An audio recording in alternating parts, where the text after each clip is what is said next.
नमस्ते, मैं हूं किरण पटेल। आप सभी का स्वागत करती हूँ अपने यूट्यूब चैनल पर। आज मैं ये कजरी गीत लेकर आई हूँ, कैसे लगेगा आप लोग कमेंट में बताना। अब के सावन में साजनवा बोला घर कहिया आई बाना। अब के सावन में साजनवा बोला घर कहिया आई बाना। हरियर भइल खेत खरिहनवा, हरियर भइल खेत खरिहनवा बोला घर कहिया आई बाना। पूरब पवन मोर जिया राजा रे, पूरब पवन मोर जिया राजा रे, बोलिया सुनावे कोयलिया ना। हरे हरे लहरे खेतवा में धनवा, हरे हरे लहरे खेतवा में धनवा बोला घर कहिया आई बाना। बोला घर कहिया आई बाना। अब की सावन में साजनवा बोला घर कहिया आई बाना। अब की सावन में साजनवा बोला घर कहिया आई बाना। हरियर भइल खेत खरिहनवा बोला घर कहिया आई बाना।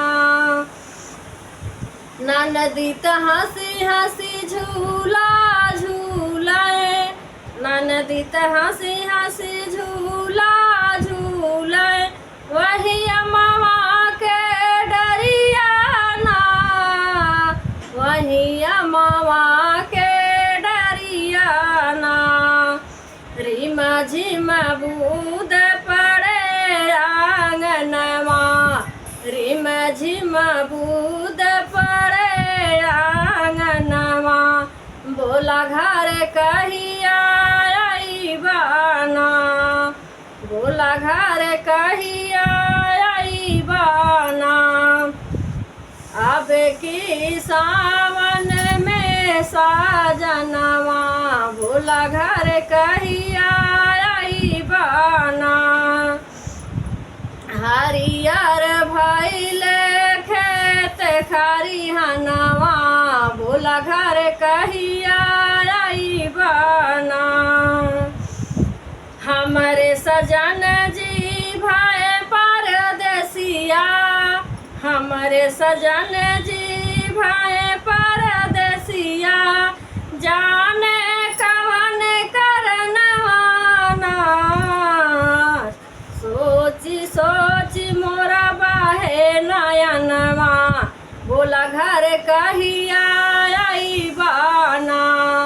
सोची सोची मोरा बाहे नयनवा बोला घर कहिया आई बाना।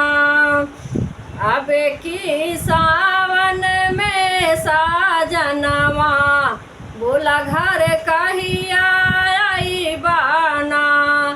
हरियर भइल खेत खरिहनवा बोला घर कहिया आई बाना। रात अन्हरिया मोहे डर लागे, रात अन्हरिया मोरे डर लागे, तड़पत मोर परनवाना, तड़पत मोर परनवाना। सुनी अखिया लखत दियनवा बोला घर कहिया आई बाना। सुनी अखिया लखत दियनवा बोला घर कहिया आई बाना। अब की सावन में साजनवा बोला घर कहिया आई बाना। हरियर भइले खेत खरिहनमा बोला घर कहिया आइबाना। हरियर भइले खेत खरिहनमा बोला घर कहिया आइबाना।